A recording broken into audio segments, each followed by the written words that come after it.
In the desert sands of Qatar, under the lights of the Lusail International Circuit, there were shenanigans afoot. The Moto3 lads were at it again. Alicia Spagaro thinks she's Tyson Fury. And did someone say sabotage? Ladies and gentlemen, welcome to the Big Bad Bike Show Motorcycle Podcast. I'm your host, the Big Bad Biker Sam McCauley, and joining me tonight is Ash Hall, the Up North Biker. Hello there. And also joining me is Chris Chippy Ballard, Moto Chippy. Hello. Now, that was a little intro, but what we really should say is, this is not the first time we've done this tonight, is it? No, it's not. No. So Ash, do you want to tell the listeners what's going on? What's just happened? Yes. So basically, what happened was the computer table I sit on. I usually have my microphone on the slidey computer table on the desk thing, and the cable for my mic. So what happened was basically we were on a roll. We were doing a really great episode, and an hour and 40 minutes worth of episode. An hour and 40 minutes worth of episode, right? We were about to finish the episode. Oh, it's okay. I'll just be interrupted. So I thought, you know what? We were getting towards the end of the episode. I thought I'll just check my Audacity to see if I'm still recording. To which I had a look, and for some reason mine had stopped recording at 21 minutes. Considering we'd done an hour and 40. What had happened, I think, is the cable on my mic had hit the desk and it cut it out, so Audacity stopped recording after I plugged the cable back in. Right, so long story short, we're doing this episode all over again. We've had a 10-minute break, and now we're starting again. We're doing it for you, folks. The other option was we just don't do it at all. We don't put anything out, but we thought we'll sit up late, drink more beer for our listeners. If you are listening on YouTube, please hit like, share, subscribe. If you're listening on Spotify or Apple or Google, you can rate us, leave a review. Please make it a nice one and give us 5 stars and tell all your friends. And if you want to get in contact, you can send us an email at podcast@bigbadbs.co.uk. Ash, do you want to tell us what's coming up in the show? Yeah, I can do. So it's the all new Who Am I, and this week it's Chippy's turn.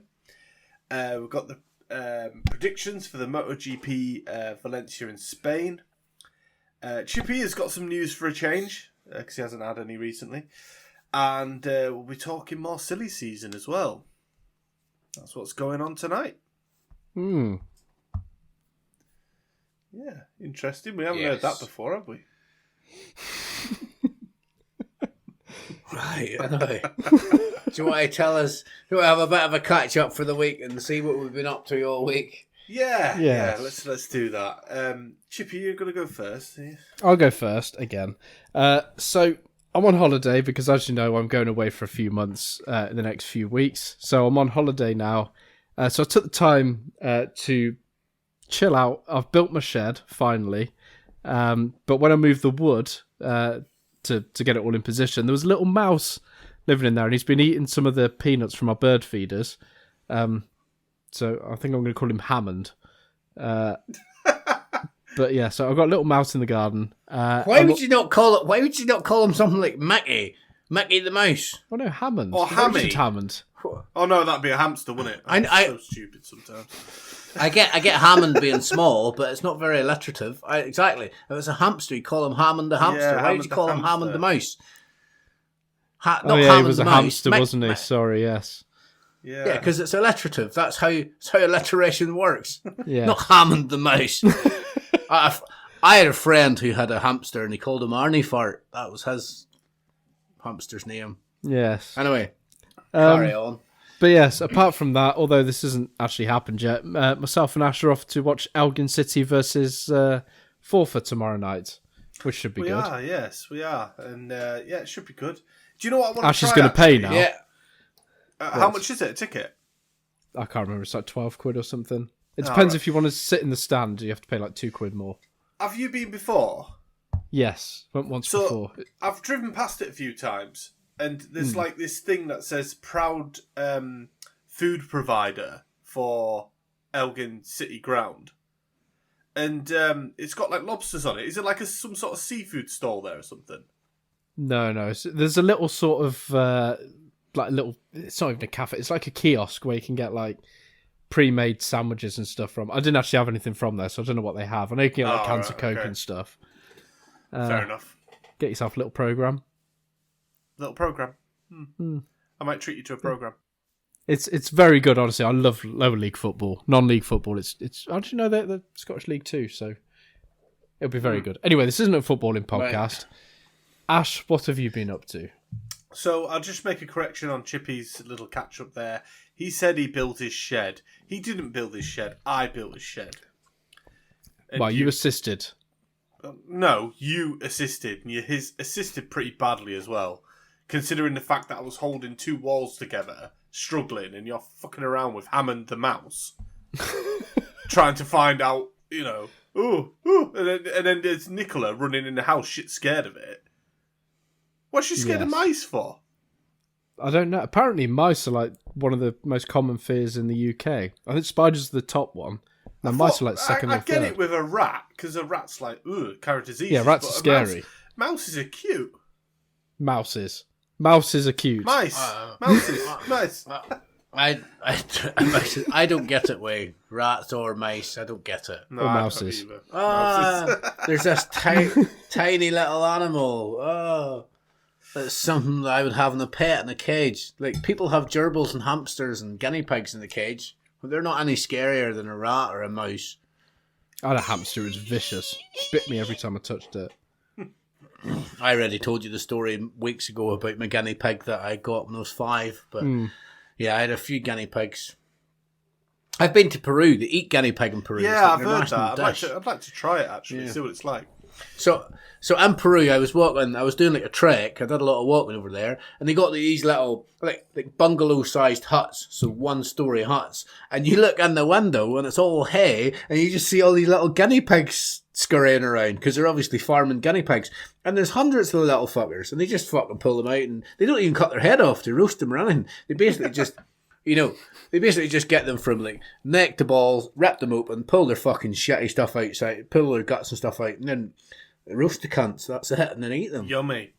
So obviously, as you know, I'm a vegetarian. I don't eat one, but no. People I know, people I was in company with, ate one, and I said to them, "What's it like?" And they said it's very, very gamey, very gamey. I like game. I might have to try guinea pig. I don't think I've ever had game. Could you imagine going to your pet shop and be like, "Have you got a guinea pig, mate? Oh, you want to take care of the guinea pig? No, I'm going to fucking eat it." They'd be like, "Oh, you're cruel." And it's like, "Oh well, they eat them in Peru." Like, yeah. So other than putting other than putting Chippy's shed up, among other things, Nicola made us a nice Sunday roast with proper Yorkshire puddings. They were very good. Very nice Yorkshire puddings. You don't know a good Yorkshire pudding. Yeah, I do know a good Yorkshire pudding because I've eaten plenty. You can't make Yorkshire. You don't even know. Like, what's the ingredients? Tell me right now, how to make a Yorkshire pudding. What is the ingredients? Right, I'm going to say it's flour. So he doesn't know, he's going to guess. No. Right, flour, okay. Yeah, eggs. Okay. And milk. Right, and? That's it. And then what do you do with it? Just pour it in the oven? No. And then you get your Yorkshire pudding tray or your whatever, your cupcake tray thing, metal one. You put like some olive oil into the bottom. A metal one? I thought it should be made of chocolate, that tray. The whole metal one, definitely a metal one.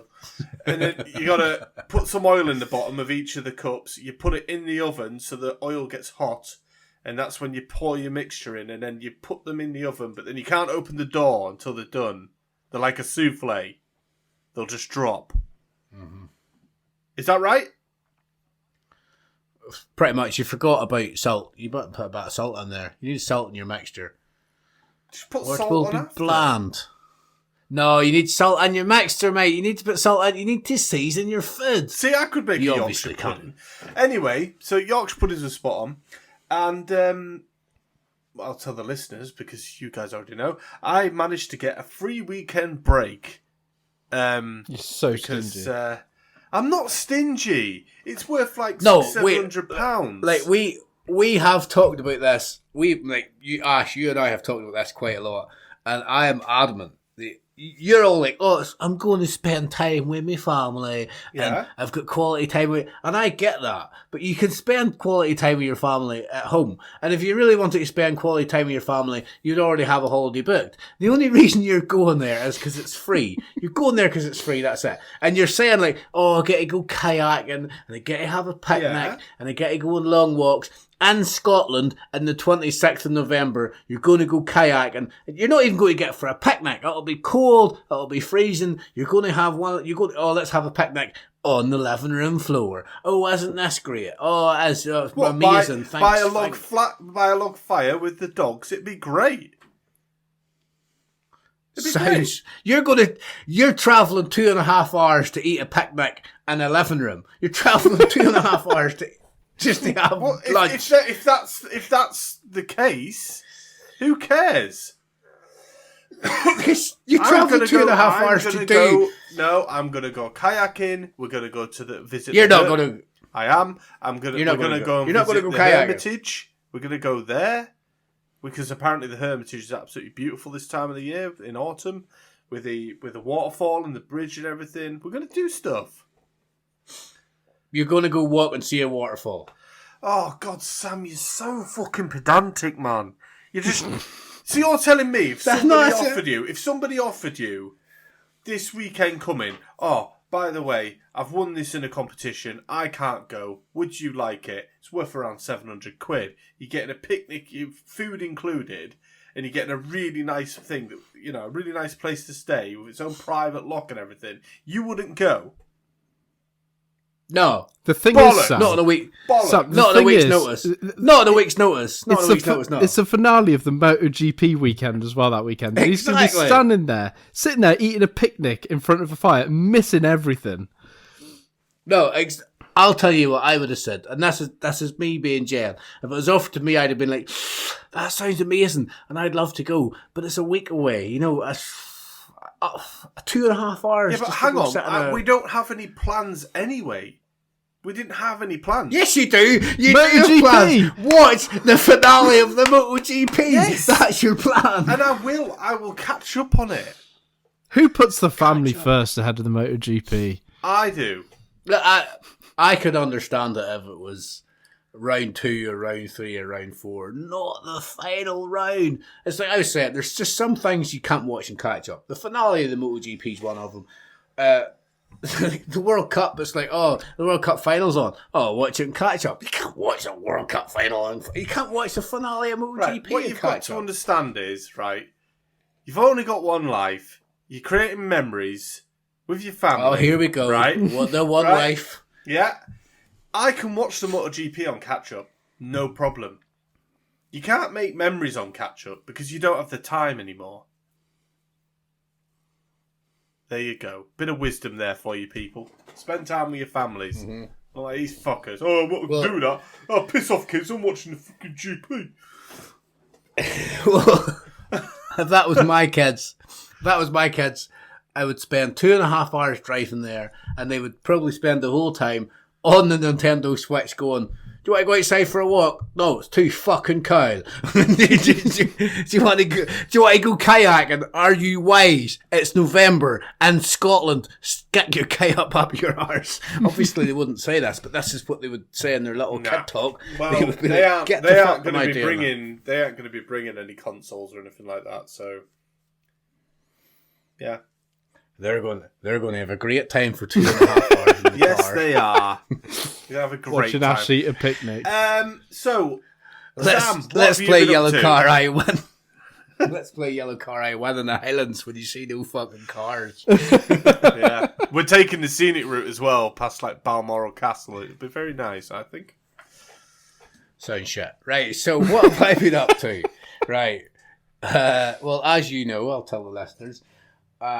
I've recently moved house, and as moving house, I have to get myself registered in the NHS. I've not done that yet, but I've got to get my dog and cat into a new vet. So I took my dog and cat to the vet, seen the vet, and he did all these checks, did this, that, and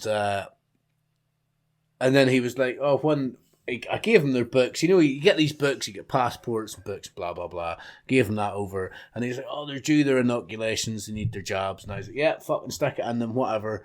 And it ended up costing me 168 quid. So that set me back fucking 168 quid. That was probably the worst part of my week. But the good thing is, they're done. Got the dog and the cat done. I don't have to go to the vet again for another year to get them done.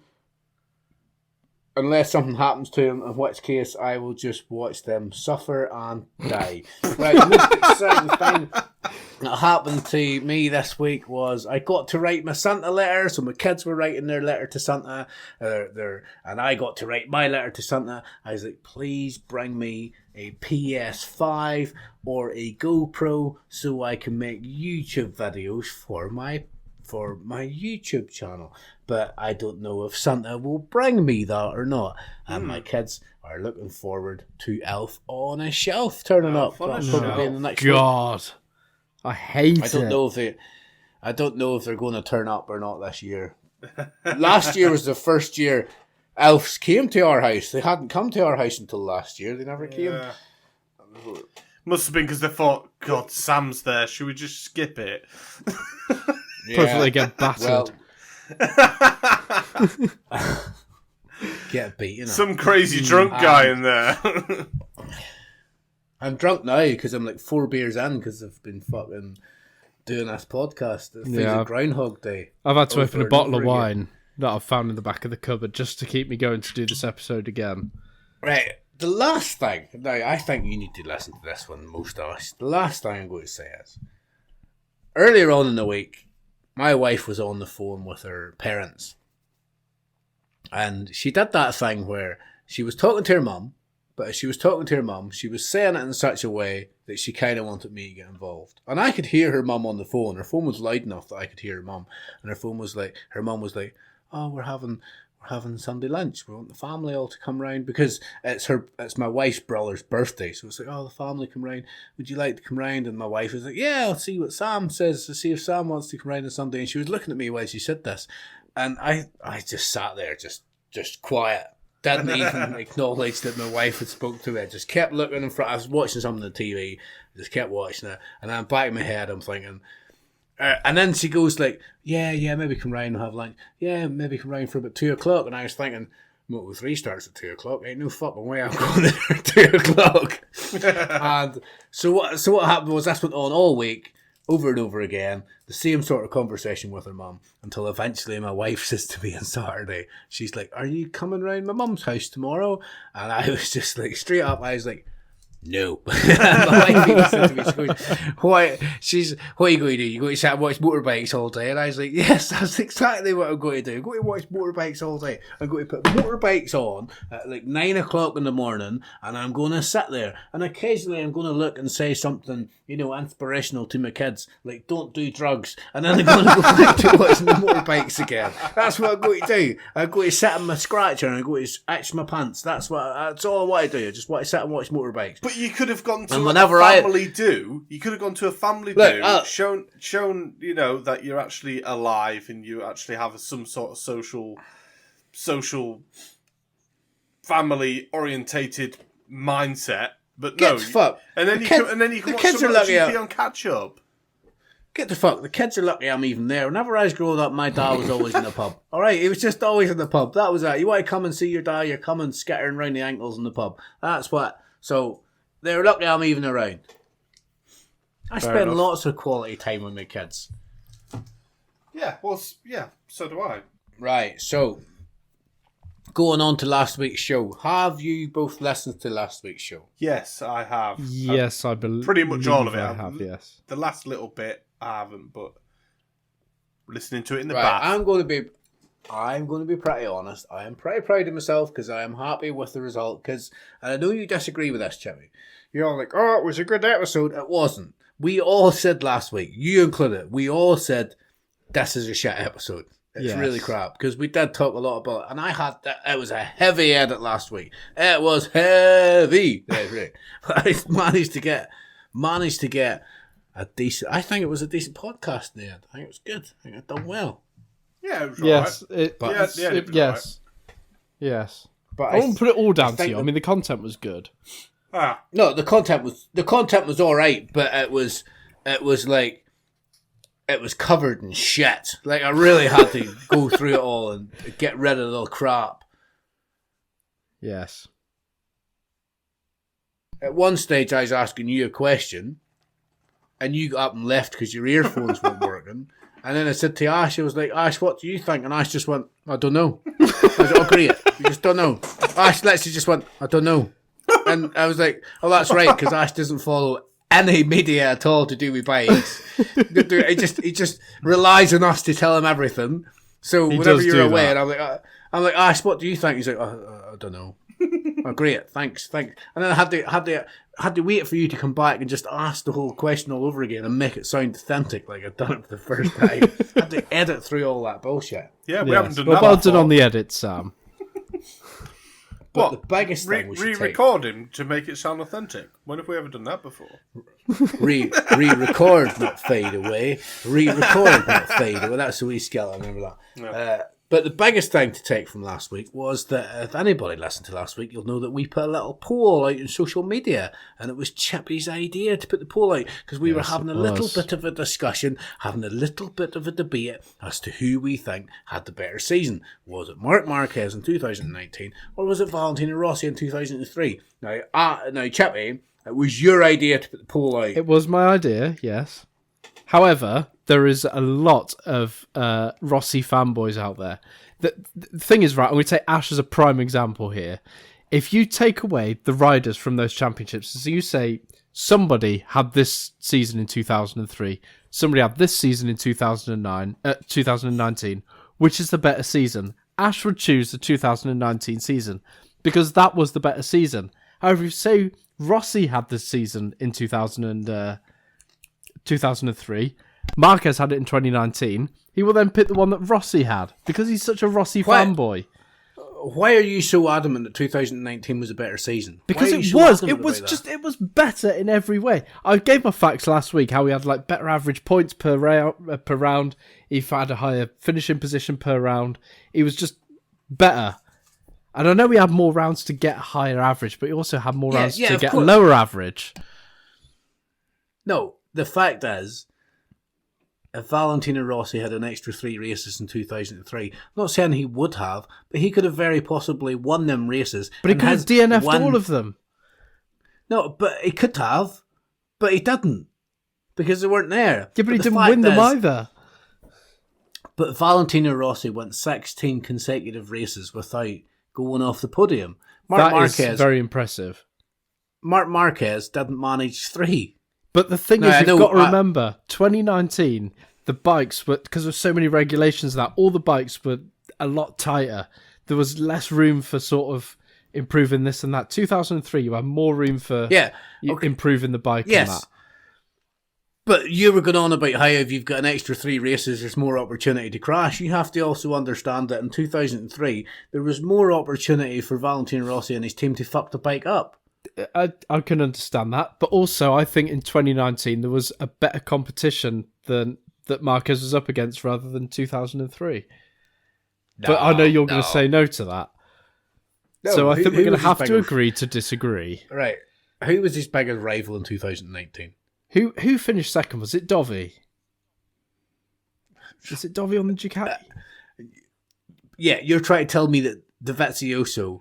Yeah, all right. It may not be the best rider in the world, but it was still. Do you know who the second best rider in the championship was at that time? In my opinion, Jorge Lorenzo was the second best rider. Yeah, but not on that bike. But he had just spent 2 years on Ducati, getting to terms with Ducati, and then Ducati, because they have a habit of doing this, kicked him off. And it was his first year on the Honda. Marquez was against nobody in 2019. He was against nobody's. Dovizioso was the best rider. He was, and come on, Dovizioso, he had the chance to win the championship in 2020. He blew it then as well. Like, I know people would like to say, oh, the caliber of rider in 2019 is better than what it was in 2003. It really wasn't. It really wasn't when you look at it. When you look at it, you can't use that. You can't use that as an argument. Okay, well, let's say they were both roughly the same. You did a poll. on my recommendation. I did a poll on your recommendation because you're going on about Rossi fanboys. You were hoping that the Marquez fanboys would come out in force, but it turns out Everyone's just there's a going to few choose more. Rossi. Yeah, 75. Like we had, and at this point we've had 184 votes, which I think is pretty good for our little podcast to get that many votes. But we had 75% Valentino Rossi and approximately 25%. These are approximate because it just gives me like a coloured bar. It doesn't actually tell me, but it looks about 75% Rossi, 25% Marc Marquez. So that If means you want 75% of our listeners are stupid. Well, they're not stupid, are they? Well, they're wrong. They may not be stupid, but they're wrong. No, they are wrong. Honestly, it should have been 100% Rossi. I swear to God, take away the riders. If you don't say it was Rossi and Marquez, you take away the riders, many more will say 2019 was a better season. But you say Rossi, they will always say Rossi. No. They will. 2019. End of. Marc Marquez, Let's agree to disagree. Marc Marquez is a DNF. That spoils the whole championship. Yeah, it spoils the whole that is a big, dirty black spot. I can understand that. But also, I think Rossi's 2002 season was better than his 2003. But he had a DNF in that. But that means his 2002 season is better than his Marquez's 2019 season. Potentially, yes. Potentially not.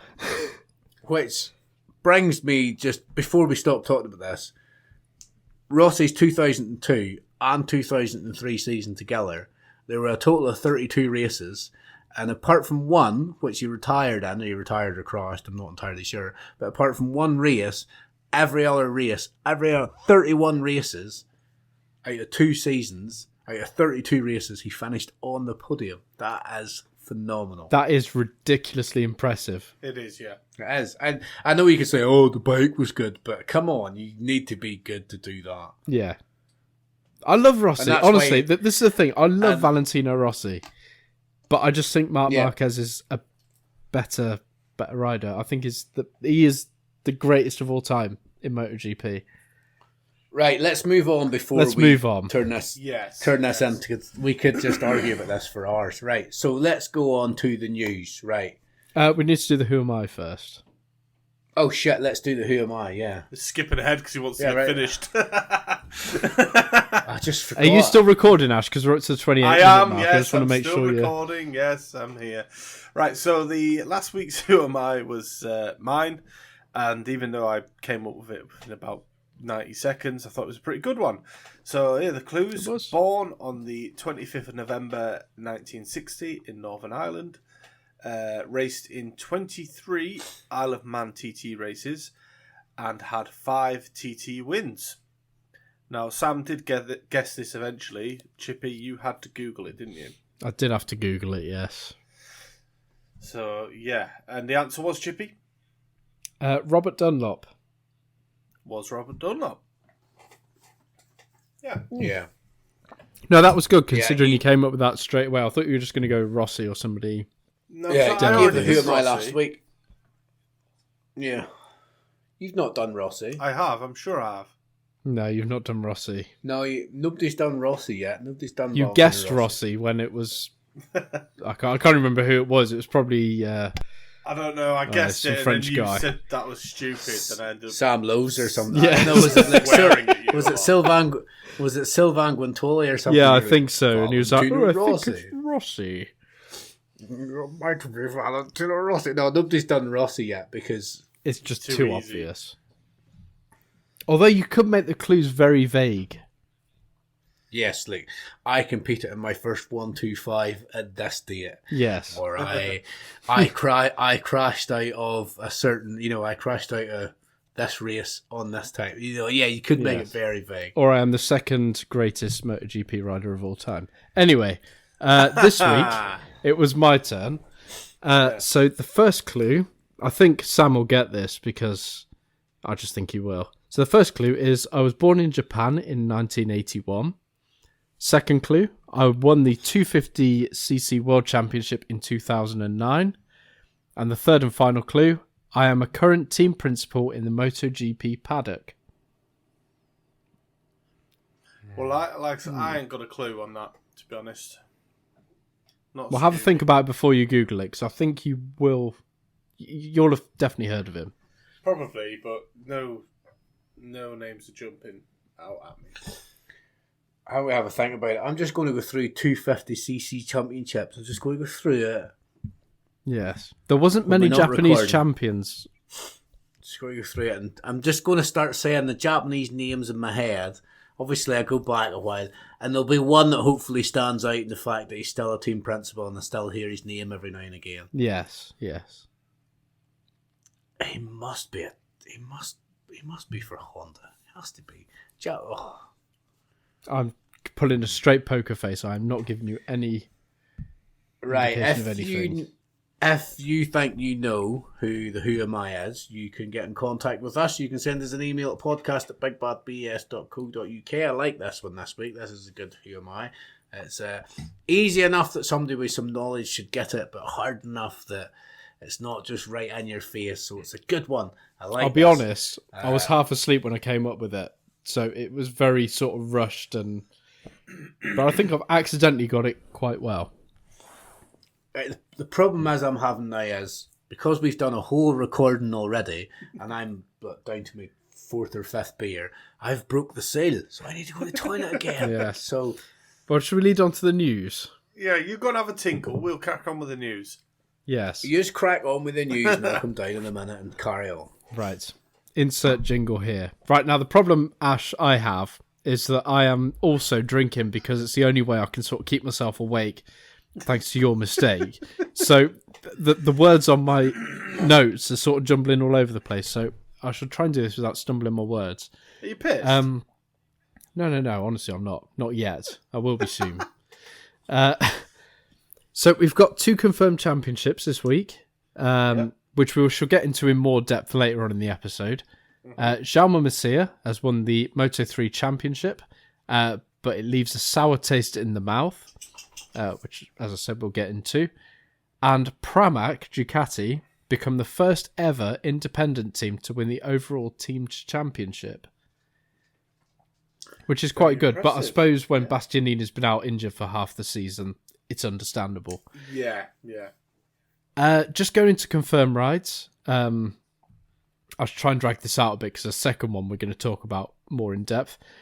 Brad Ray has re-signed with Moto X Yamaha in World Superbikes, but will be doing the full calendar in 2024 rather than just the European rounds. But next season is basically European Championship anyway. There's only one race, which I think is in Australia, that's outside of Europe. So it's basically a European Championship anyway. But yeah, we'll be doing the full rounds, which is good. So this one is the one I'm hoping Sam will be back for. Rory Skinner has been replaced by Marcos Ramirez for 2024 in American racing. Now, I just want to point out, Joe Roberts, who they've just re-signed, when they originally signed him, he'd had 4 points with American racing, and by that point, he'd already done a full season and a half before he signed for them originally. The following year, he then finished 7th. So it shows you need a full year in Moto2 to get to grips with the bike. Yes, and also Pirelli next year is supplying the tyres, which will suit Rory Skinner more because that's what they use on the British circuit. And not forgetting Rory Skinner was a race winner and a multi-podium finisher in the Red Bull Rookies, beating riders such as Didier Antonio, Ralph Fernandez, Bo Benschneider, Kaito Toba, Ayumu Sasaki, Philip Salach, Sean Dylan Kelly, Ayogura, Yamanaka, Artigas, Dennis and Chan Onchu. What do you think of Rory Skinner? I think it's unfair, mainly because obviously he had the 2-year contract. And yeah, they should have given him more of a chance, I think. Teams these days, they're just so eager to get the points on the board, and they just want to make money, really, don't they? They want success straight away, don't they? Yeah, they do. Yeah, they want the success. And I think they should have given him more time. But like I say, if he's not performing how they want him to perform, then they're going to get rid of him, which is obviously what they have done. But it's his first season in Moto2. He's a rookie in Moto2. Yeah, Jake Dixon scored, I think it was 7 points in his first year. I agree And then with you. now look at him. He's a front runner. Not week in, week out, but he's generally a front runner. Give Rory Skinner another year. I honestly think he'd be up there. But they're not. Sam? They're not giving him another year. They're not giving. Well, he had a 2-year contract as well, and they've just torn that up. I think this year we've seen more than ever that contracts don't really matter. Yeah, I've already said it. Like, we've talked extensively about this, like, on and off the pod, on our like group chat. Like, it doesn't sit well with me either. I don't really like it. I don't really like the idea that a young rider can come in. It's not even the fact that he's British. It's just a young rider comes in, he signs a contract, he's got a 2-year deal. He's getting to know the bike, and it's not just the bike. Like, a lot of rookies in Moto2 are coming from Moto3, and they know the paddock, they know the circuits, and they're getting to know the bike, but they know the circuits. Whereas Rory Skinner's getting to know the bikes, he's getting to know the circuits, he's getting to know everything. He's getting to know the paddock, he's getting to know the whole lot. And the thing is, I'm probably just reiterating things you've already said whenever I was away for a pee, but... I mean, the thing is, he was told, because he's got, what's his name? I can't remember the American dude, who's his manager. He was told, like, in his first year, he'd be fully supported. And John Hopkins, that's it. He'd be fully supported and, wouldn't be expected to do anything, just get a feel for the bike. And then the second year, push on and make progress. And they've gone completely back on that. They've just got rid of him and got Marcos Ramirez in, who, in fairness, is doing well. And will get them results, but I think it stinks a bit. I don't like it. Maybe I'm biased because he's British, especially as he's only 2 hours away from me. However, I don't know if you've mentioned it yet or not, but you have put down here, you've gone through the list of riders who he has been competing with previously. Yes. And who he has beaten in the past. Like, for example, you've got down there, he was in the Red Bull Rookies and he was beating riders like DG and Antonio, yeah? Yes. Raul Fernandez. But DG and Antonio has been in Moto2. He's been successful there. He's been I wouldn't say he was that MotoGP. successful. He was good enough to get into MotoGP, and now he's just won a MotoGP race. He's doing pretty well. Yeah, I mean, he's not done he's done better than I would ever do. Yeah. And it makes you think that American racing, whenever they got Rory Skinner, who did they think they were getting? Did they think they were getting a rider that was going to get them, maybe not win the championship, but did they think they were getting a rider that was going to give them like some success, even mediocre success? But I mean, if you look back at his career, I mean, he won the British Talent Cup. I'm sure he won the British Talent Cup, and then he dominated the British Supersport. And I mean, dominate. Like, when he won races, he was like 20 seconds ahead of everybody else. Like 20 seconds ahead of second place. He was unreal. Then he moved into British Superbike, and I don't think he ever won a race, but he was always near the front. And then he's moved to Moto2. I honestly think he is destined. If he's given a chance, he will win races. He will be near the front. He'll be better than Jake Dixon. Oh, I don't know about that. He will. 100%. 100%. Not agree with that. I don't think it would be very hard to be better than Jake Dixon. I don't think Jake Dixon's that great. No. Oh, I know you don't. I agree with Chippy. I think that if you give Rory Skinner enough time, but this is the thing, they just don't have time. No. They don't have time anymore. They don't have time. They want success, and they want it yesterday. But look at the Moto3 riders who are ready to come up to Moto2. Ayumi Suzuki's going to Moto2. He's moving up. Yamamasi is moving up. Is Holgado staying in Moto3? He's staying, yeah. And Onchu's staying in Moto3. Onchu's staying. You got David Alonso staying, but all these are going to be moving up in the next year or so. And then, if they're not moving up this year, they're moving up next year. Yeah. There are riders moving. There will be other riders moving up that we've not mentioned, but there are riders moving up into Moto2. There's riders from other championships who want to come into Moto2. There is a plethora of riders, and the fact is that they look at the rider they've got and they think, you scored us 2 points. It's maybe just not good enough. But it's his rookie season. Yeah. Yes, But I and agree. the thing is, I agree. I think was it Argentina where the race got called early because of the weather. If that had gone the full race, he'd have scored like 7 or 8 points or something stupid like that. Well, he wouldn't have scored 7 or 8 points because he's only got 2 points, and that was half points, was it not? Okay, So well, he I can't remember exactly what it was, but he would he'd have have scored he some would have good scored points. He would have scored 4 points. He got half points. That's where he got his points from. He's got 2 points. Honestly, I Which reckon is still Rory half- Skinner. Half points, he would have scored 7. Good maths. Shut up, Ash. Like you can do that. Oh, 2 plus 2 Prince is Harry's had a drink. He 7, thinks I he's guess. hard. No, I don't like it either. I don't think it's very nice. I don't think when you give somebody a contract, you should expect to honour the full length of that contract. Absolutely, I agree with that. 100%. Although the thing is with MotoGP racing and motorbike racing in general, just because of the nature of the sport and how hard it is to go to a bike, it's almost like, unless you're amazing, it's almost like guaranteed that you're going to need 2 years. Yeah, 100%. Definitely. Some riders genuinely need more than 2 years. They need 3. They need 2 years just to get and to, like you look at Jorge Lorenzo, who we mentioned briefly previously. Jorge Lorenzo, when he went to Ducati, his first year in Ducati, he was absolutely dog shit. And then his second year in Ducati, they just had enough of him, and they were like, right, we're getting rid of Jorge Lorenzo, we're bringing somebody else in. And then they started winning races.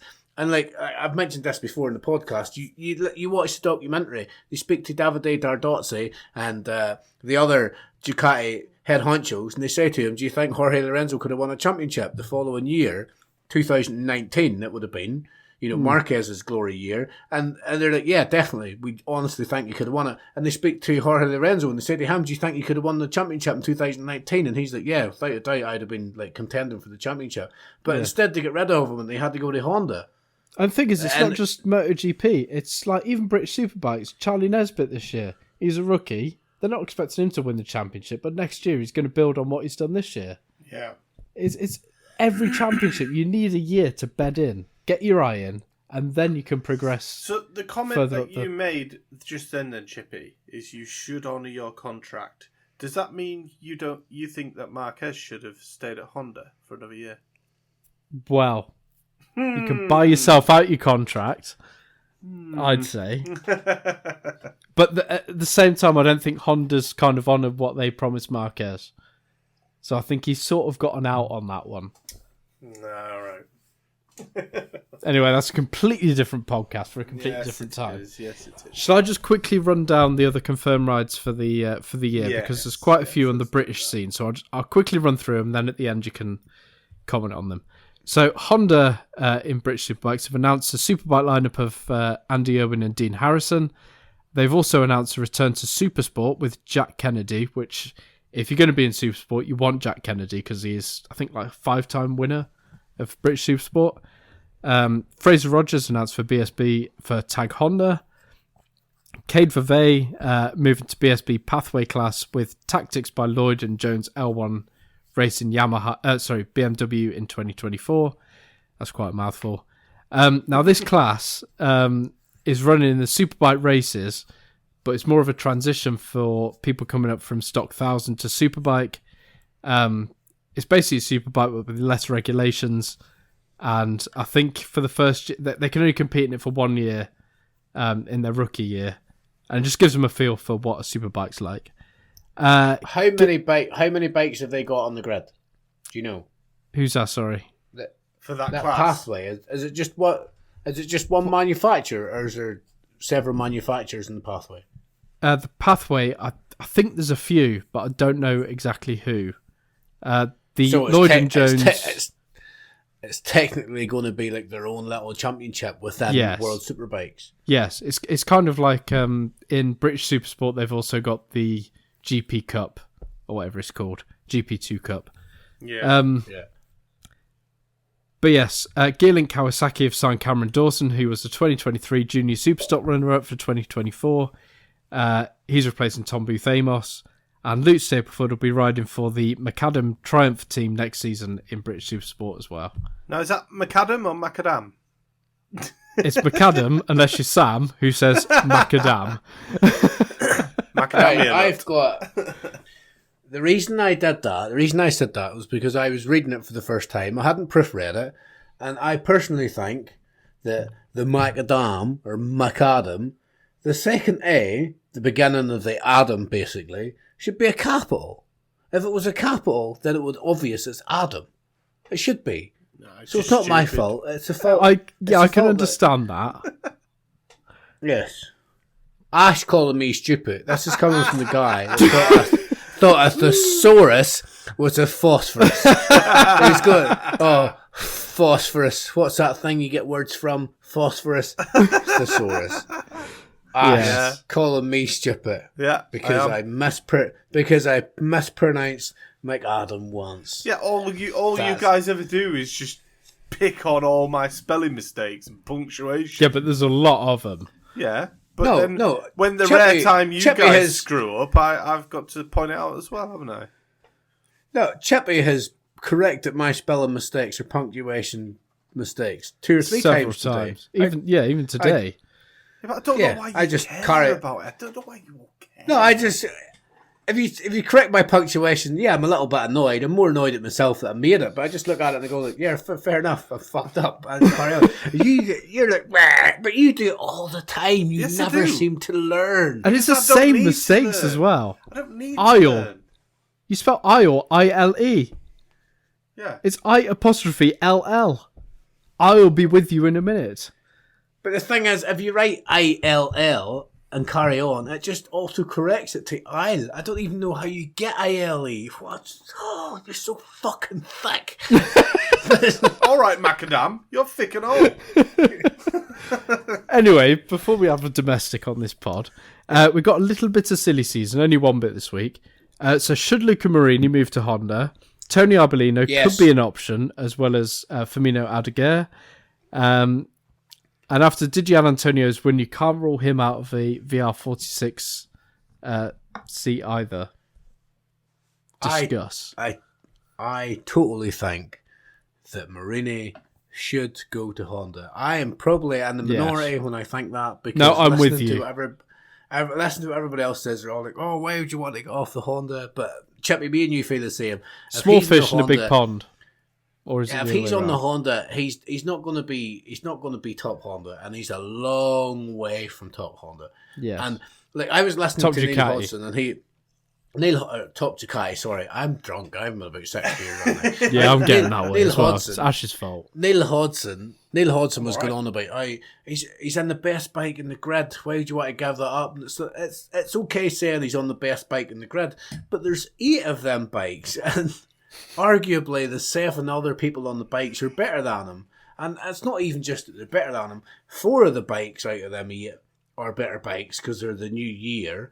And then like who's like that's like take the 2024 bikes next year. The 2024 bikes, you've got Bagnaia, Bastianini, Martin and Morbidelli. Take them out of the running because they're arguably better bikes. You've got Bez, title contender this year up until very recently. Alex Marquez, who's every bit as good, if not better, than Luca Marini, and Marc Marquez. That's who he's up against. Yeah, he's at least 5th in the running for Ducati, and then you take them other 3 riders who are all every bit as good, if not better. Yeah, so he could easily be the 8th Ducati. So yes, he might be on the best bike, inverted commas, but what's the point of being on the best bike if you're last? Yeah, if I was him, I would definitely go to Honda and try and develop the bike, because they're going to have concessions next year as well. Develop the bike, and then if it's a championship contending bike, he could win the championship on that bike, on the concessions, Honda. That doesn't necessarily mean it's going to make the Honda great. No, but it's going to give him more of a chance. It doesn't, but next year, as soon as Valencia finishes, 2024 season starts and Valencia with testing, and if Honda get concessions, they're going to say, right, Honda, this is what you're allowed to do with your bike. Either you're allowed more testing time, or you're allowed extra revs. I don't know what the concessions are exactly. I don't know what the rules are, but there'll be it'll probably be a lot more testing time, more time and doing particular things, and maybe a little bit more performance power or tweak this, tweak that. But it's not only going to be Luke Marini that's going there. What's his name? Fucking Johan Zarco's going there as well. Johan Zarco's also going to Honda. Not Repsol Honda, he's going to LCR Honda, but Johan Zarco, 2 Ducati riders are going to Honda, and Honda is going to have the knowledge of 2 Ducati riders, and they're going to have concessions. So, yes, 2024, I'm not expecting Honda to come out with a championship winning bike. I'm not expecting them to be there, but there's no reason why in 2025 they couldn't be. No. Look, Marini, if he signs a 2-year contract in 2025, will still be a Honda rider. He'll still be a Repsol Honda rider. And if Honda do start to perform well, he'll be reaping the rewards. Yeah. And I suppose, I agree. If Marini does go to Honda, that would mean it would open up a seat to keep DG Antonio on the VR46, which is what I think would be the best case scenario. I don't think Arbolino's ready. Aldeguer, yes, I suppose he is very good and he could probably sit on that bike, but I'd like to see Digi stay in MotoGP and he would then get Marini's bike. And also, I think VR46 would rather have an Italian like Digi over a Spaniard like Aldeguer. Yeah, an Italian rider on an Italian bike for an Italian team. Yeah. And I think it would suit, and obviously he's going to be going from one Ducati to another, so it's not a massive switch for him. No, it's the same Ducati as well, isn't it? It's exactly the same. It's the same one, and obviously we know how good he is on the Grissini, so there's no reason why he wouldn't be able to. Would he have the same crew chief though? Would he be allowed to take his new crew chief? Wouldn't. What's his crew chief's name? Frankie Carcetti. And he's going to be Marquez's crew chief, isn't he? He is going to be Marquez's crew chief next year, but I think he is so underrated because he was Joan Mir's crew chief when he won the World Championship. He is absolute genius, this bloke. Honestly, I think he's so underrated. And next year with Marquez, honestly, I reckon that could be the difference, Maybe not next year, but the year after. I don't think he's underrated as such. I think if you speak to anybody that knows what they're talking about, they would all say, yeah, he's very, very good at what he does. I think he is underrated. Honestly, I think he's the best crew chief that you could ask for. Yeah, but you can be as good as you want. You can do whatever he wants to Marquez, but if Marquez can't stay on the bike and he's going to crash...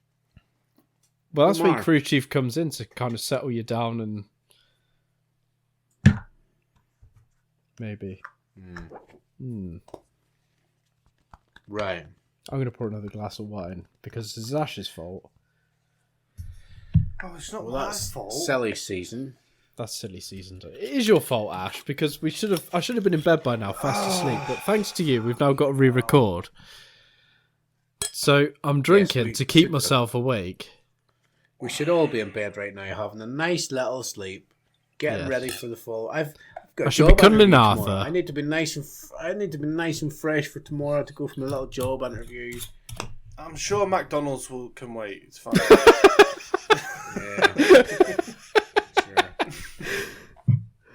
All right. Right. Should we move on with the racing? Talk about the MotoGP sprint. Yes, let's do that. Right. So we've got some notes down here. I made some notes, but I didn't make all the notes. But we've got down here for the MotoGP sprint. First and foremost, before we even talk about the sprint, we should talk about, as I mentioned earlier, the shenanigans that happened. Alessio Spargaro thinks he's Tyson Fury. He was throwing fists. He was in the desert in Qatar, but he thought he was in Saudi Arabia. He was like, I'm going to start throwing fists. Yes, get me one of them YouTubers. I'll box their ears. I'll show them what's for. Alessio Spargaro, Morbidelli. Arguably, you could say Alessio Spargaro read into Morbidelli, or maybe Morbidelli was going too slow and he got in Alessio Spargaro's way. Either way, doesn't matter how you look at it. The fact of the matter is, these things happen in MotoGP, whether they're right or wrong. But what you shouldn't do is punch somebody, even though they're wearing a helmet, so it's kind of pointless anyway. Give them a little love tap. No, it definitely was not a punch. It was like a slap. It was barely even a slap either. It was just like a wee... one of the little half-hearted. Yes. So, yeah. Clip round the ear. Yeah, so he gave him a wee slap. Yeah. A wee slap that barely even looked like a slap, and everybody was going mental. Oh, he's so dangerous. Oh my God, he almost killed Morbidelli. Oh, they were getting a bit irate on social media about it. Now, don't get me wrong.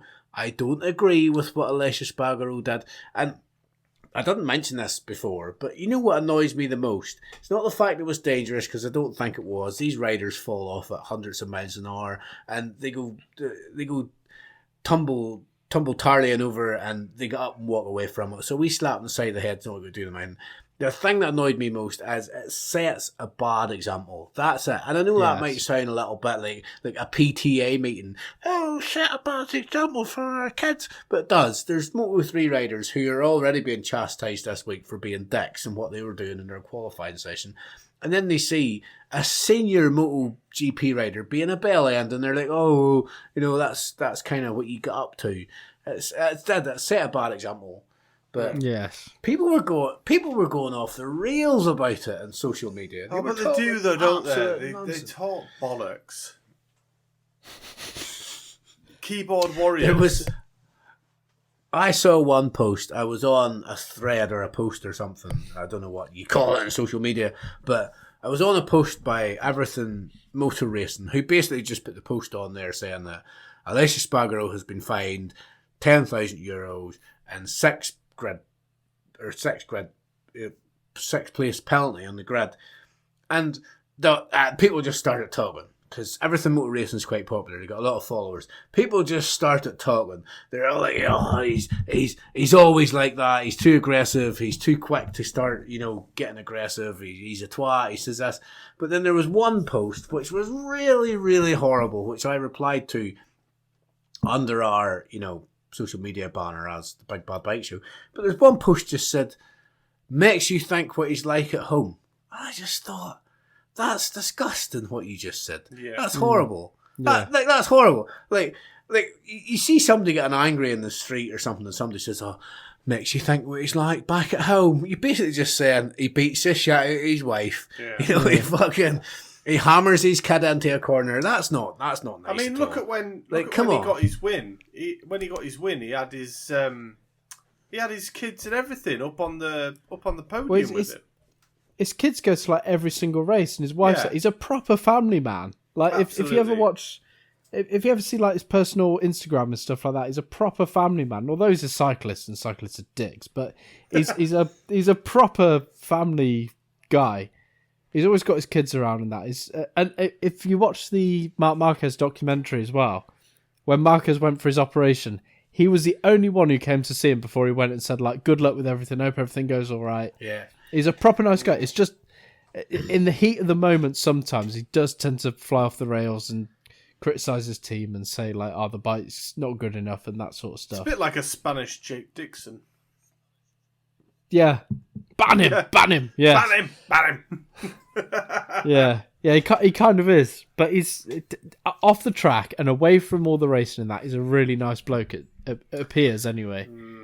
I can only try to imagine what I'd be like if I was hyped up on that much adrenaline. Like if I was racing the way he was and going at them speeds and getting into them little sticky situations, I would be going mental. Yeah, I imagine you would be. Yes. Yeah. No, I don't agree with what he did. I think it was wrong. I think the penalty's fine. I didn't like some of the reaction on social media. Some people were saying sensible things, it's a bad example. It's not what we want to see. Things like this happen in qualifying on FP1 and FP2. But yeah, some of the quotes just went a bit too far. Yes, yeah, I can. But it has happened previously. There's been other situations where riders have punched each other. I was kind of researching it and looking up on it, and I go back to 2011. Casey Stoner punched Randy DePugne. He got a $5,000 fine or something like that. But the difference with that, Randy DePugne done something to Casey Stoner, but Casey Stoner come up behind him, and Randy DePugne didn't even see him, and he just punched him in the back of the arm. I was thinking earlier, what is the best, or maybe not the best, but like, what is the best sort of fight you've seen kind of on track or like in the gravel? Because, I mean, I've seen riders before sort of punching each other like with helmets on and that, and just McPhee it just and doesn't Alcoba make sense. in the gravel was brilliant. Yes, that was class. Kevlar gloves, neck braces, the airbag's gone off, leather, boots, helmet, and they're beating the shit out of each other, and it's like, all you're doing is just going to fracture your freaking wrist. Yeah. Because you're punching somebody in the helmet. Yes. Really? And that's what I remember. I like the little scuffle between Bagnaia and Vinales earlier on in the year. You know, whenever Vinales lost control and him and Bagnaia went off, and they were both kind of giving each other little taps in the helmet. That was fun. There was a bit of a scrap in. Was it BSB this year as well? That was Alistair Seeley. It was, but yeah. he was punching his helmet as well. I can't remember who he was. His helmet he was punching, but yeah, it was like punching helmets and stuff. It's like, what are you doing, man? It was quite funny that was funny as well. Yeah. Do it more, guys. We like it.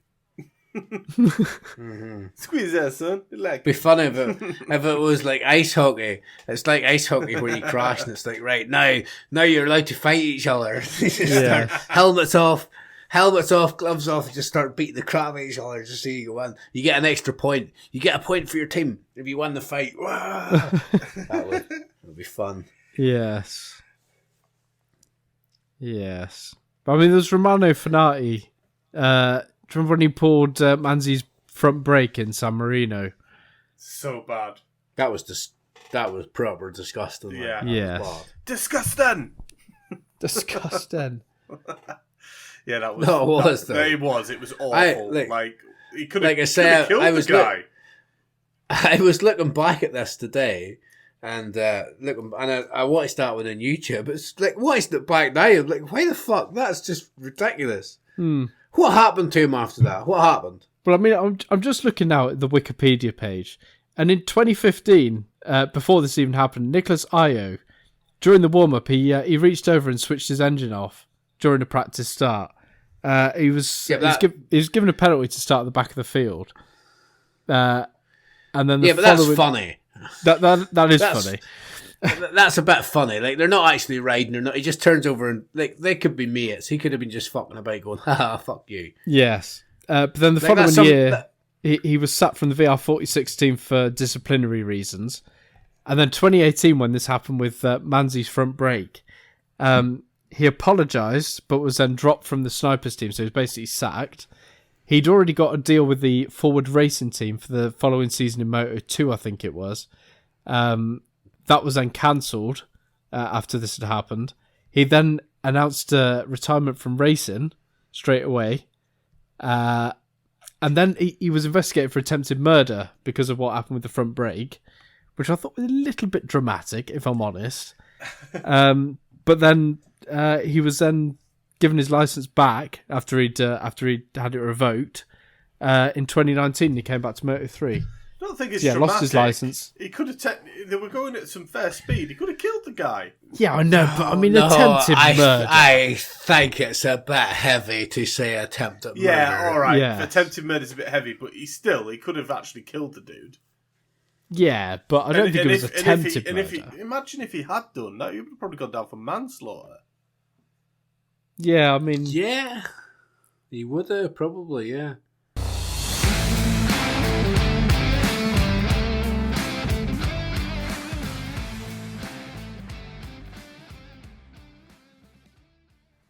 We have just had to make a little edit, and during that edit, I found out that these are two numpties have got a little game that every time I say the C-bomb, they've got to take a drink. Now, I'm not going to say it too much because it just ruins the pod. Yes. It's disgusting language.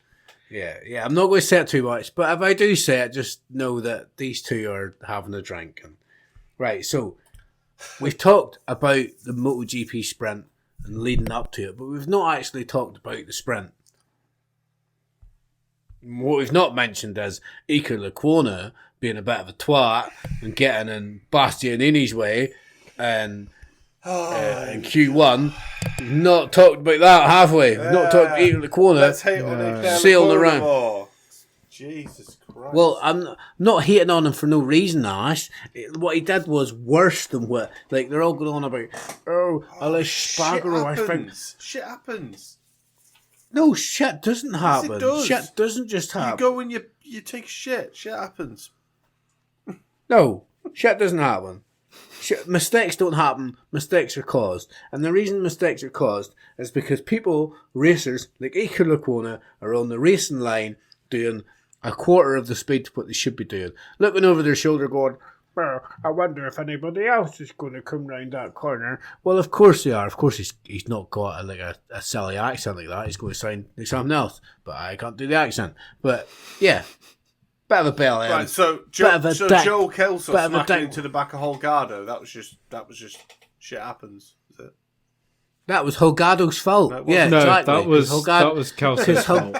Because Holgado shouldn't have been going that slow. And Kelso should have been looking where he was going. Who? Kelso. I did say Mazia first, and I corrected myself.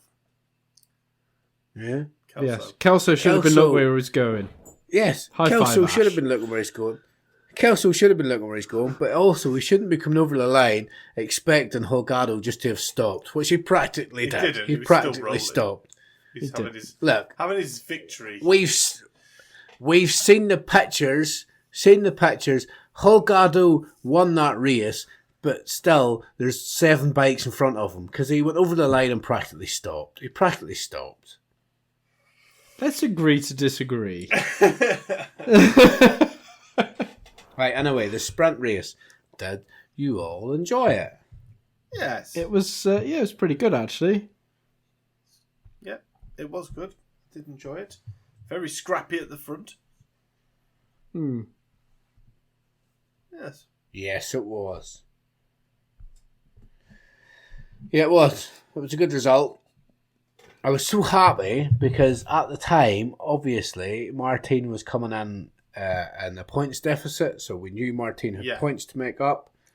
And obviously, in the beginning, he didn't get to the front straight away. He had to work towards it. He had to pass a few people. He had to make a few moves. But once he got to the front and then eventually I wouldn't say took off. Like he was, 3-4 tenths of a second in front of DJ Antonio when he won the race. Yeah. Well, it was good. Well, it's good to see Martin win it, though, wasn't it? Because obviously that made the gap come down to, was it 7 points? 7 points between him and Bagnaia. Yeah, and at the time it was nice to see DJ Antonio get second. That was his highest position up until that point. Yeah, Digi had a great weekend, as we'll obviously get onto. But no, yeah, absolutely good to see him on the podium there. Yeah. Bagnaia had a bit of a mare, didn't he? But you were saying, Sam, that did he finish fifth? Fifth, yeah. But you were saying, Sam, it wasn't something to do with his tyres? Well, apparently there was a few Duff tyres going around this weekend. Yes, obviously we know about one main one, but Bagnaia said to the media that leading up to the sprint, obviously they thought they were going to be fast, but leading up to the sprint, that he said they didn't change anything, everything was the same. The only thing that could have changed was the tyres. But looking back on it, excuse me, I'm looking on it now. Bagnaia finished just under 4 seconds behind Martin, and Bagnaia finished fifth. So realistically, I don't think that's unreasonable to believe that fifth place would finish that far behind first, going by normal scenarios. So the whole Bagnaia had a Duff tyre. That's kind of what the media is putting across. But I think the media now, thinking on it, I think the media now are maybe trying to push that idea a bit more. to try and ease the blow a bit on the whole fact that Martin definitely had a duff tyre in the race. It's like, oh, Bagnaia had one too. I've heard stories this season. Apparently, like pretty much every round, somebody has had a duff tyre, so they've claimed. But at MotoGP level, there shouldn't be any duff tyres. Is it Michelin that supply the tyres? They should be. Yes. Every single tyre should be up to performance, no matter what. There shouldn't be any issues with tyres at MotoGP level. All right, British Superbike level, or World Supersport, you get a couple of issues, but MotoGP, the pinnacle of motorcycle racing, there should not be any issues with tyres. You can only quality control check stuff so much, though. Yeah, I know you say there shouldn't be problems with tyres, and Michelin go to a great effort to make sure that all the tyres are, they make their tyres, and they ship their tyres through sea. They take them on a boat. They put them in a big container. They take all them tyres. They make them the same. They make the compound the same. They make them the same rubber in the same factory at the same heat. Everything's the same. The formula is the same. They make the tyres. They put them into storage. They get them across the sea. They put them in the same container. They keep them at the same heat. They heat them when they heat them. They cool them when they cool them. They do everything exactly the same. They follow the science. But they get to, let's say, there's 20 rounds this season, right? 20. Yes. And they've got, 22 bikes on the grid? Mm. So there's 20 rounds, 22 bikes. That's already 400 tyres. And you've got FP1, FP2, qualifying 1, qualifying 2, the sprint race, the warm-up, the race. That's 7 different scenarios. So what? We've also got times wet four? Yeah. Oh, wet tyres. And already we're up to 2,800 tyres, and that's before you bring in the wet tyres, and they maybe need a supply of wet tyres, which is maybe half of what the dry tyres are. So you're talking over 3,000, 4,000 tyres Michelin need to make just for a MotoGP season. Now you crunch them numbers, chances are eventually you're going to come across a duff tyre. Yeah. You know what I mean? But I don't know the likelihood of getting a duff tyre, let alone a championship leader or championship challenger. But you're talking likelihoods now. You're going into conspiratorial sort of. We like conspiracy theories. Yeah, but look at World Superbikes when Top Rack this year. When he obviously his tyre just shredded to pieces.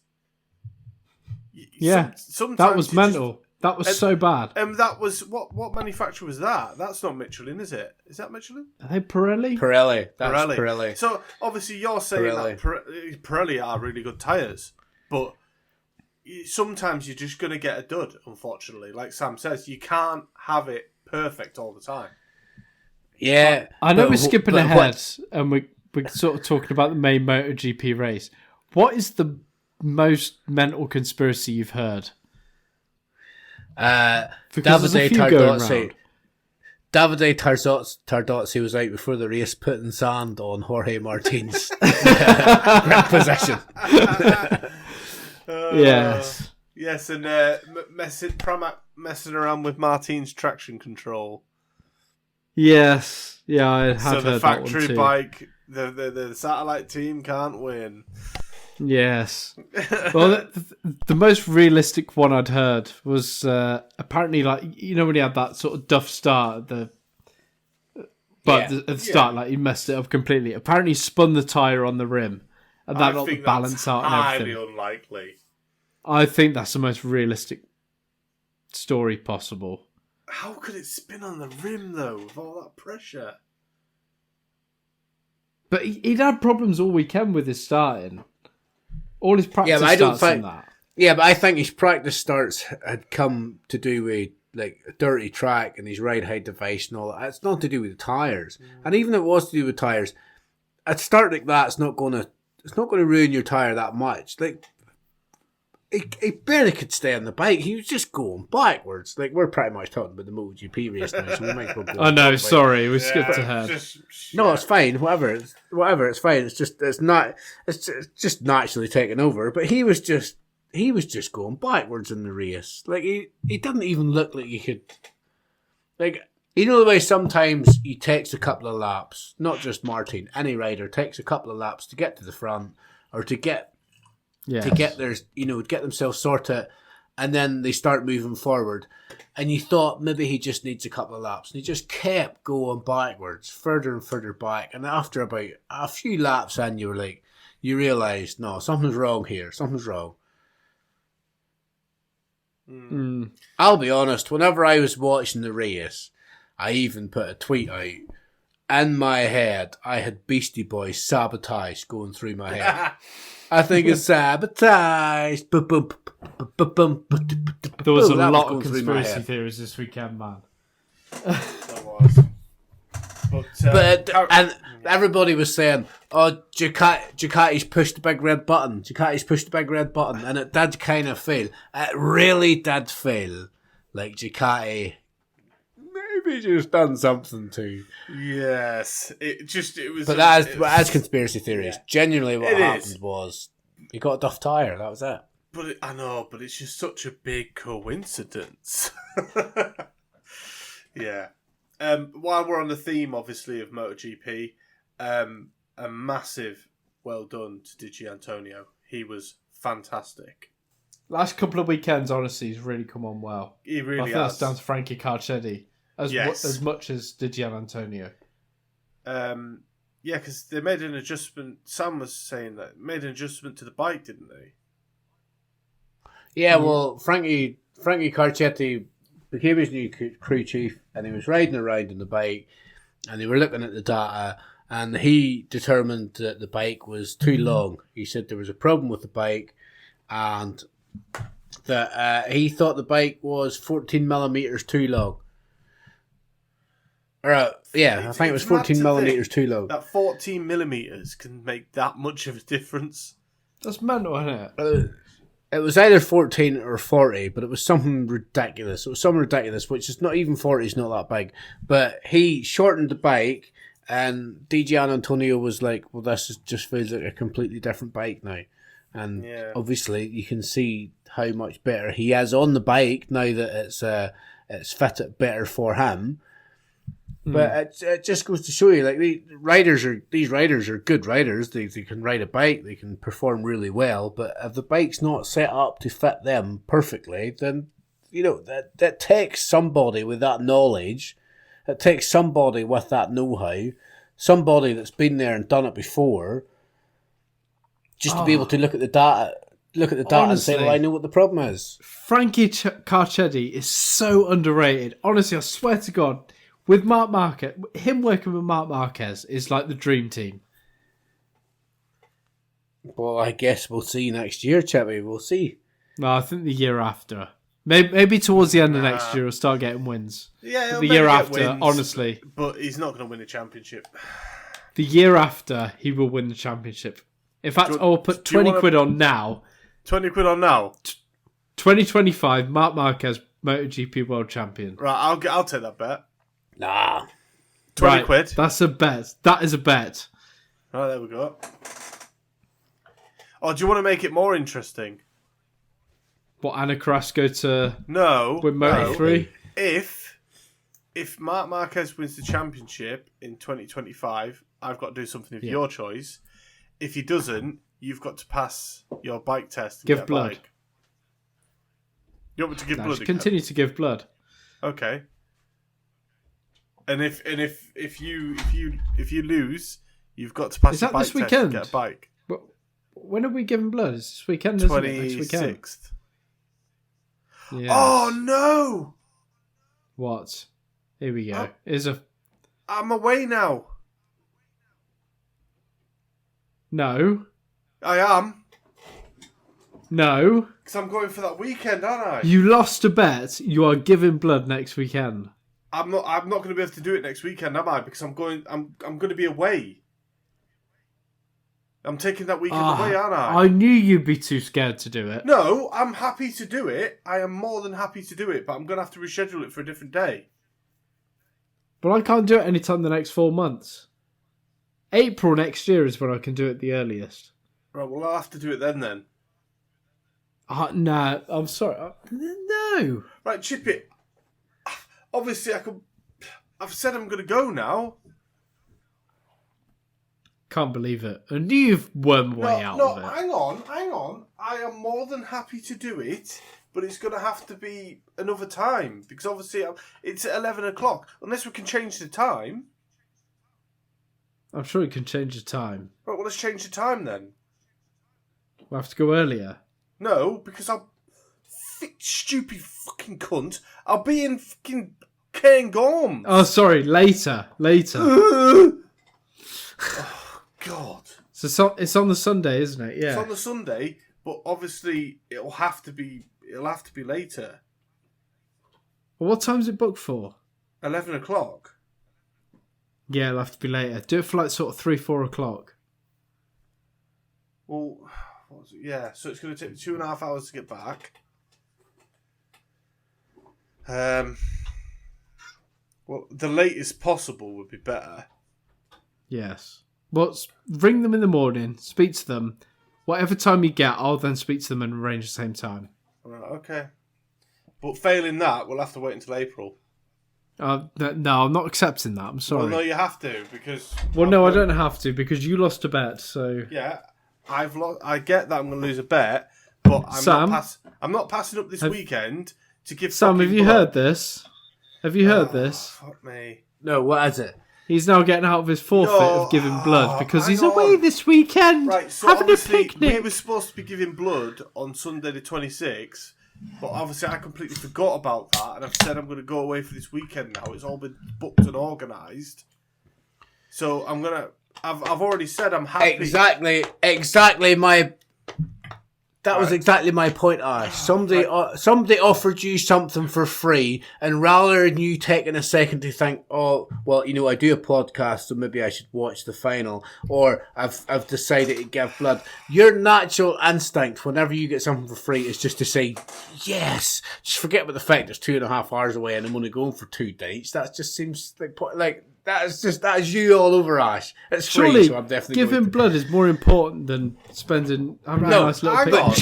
But Chippy, it's free. It's free. Sorry, it's free. It's free. If you offered that, if you said to Ash, here's shit in the stick, it's £5, he'd be like, that's disgusting, it's shit in the stick. But if you went up the next day and goes, here's shit in the stick, but it's free, he would eat it. He would eat it because it's free. Yeah. I've already said to Chippy, I am more than happy to change the time slot on the Sunday for later. Ring them up in the morning. You better ring them up in the morning. Find me the number then. But you find yourself the number. Why have I got to do it? You find me the fucking number. Go on Scott Blood, right. Find the number and rearrange it. So on the Sunday when the MotoGP finale's on, and you told me already on group chat that you're probably not going to watch the finale. You're going to watch it and catch up. You've got to drive 2.5 hours back to get to where you live, and then on top of that, you're now going to go and give blood, and then you're going to try and fit all the racing in before we record a double episode. Yes. Right. Okay. Right. Or just don't go. No, I'm going. Fuck off. I am 100% going. Because it's free. Oh, this is a great episode. Anyway, well, that's the problem. Yeah, find me the number, Chippy. Jesus. I'll call them. I'll change the time slot. Find the number yourself. No. Well, then we give the bloody April then when you get back. We'll do it now and April. No, we do. Right. Such tight. No, right. The bet is if Marc Marquez doesn't win the championship in 2025, I'll give blood again. No, if he wins, hadn't even given blood once yet. I'll give blood again. If he doesn't win, you have to pass your bike test and get a bike. No, that's not what we said at all. Yes, it is. No, it isn't. You haven't even given blood once yet, Ash. Well, I have, just not in Scotland. I gave it in England. Yes, He I did. No, he did not. Anyway, I will try and get the time slot changed. Christ, Sam, you're going to have some editing this week.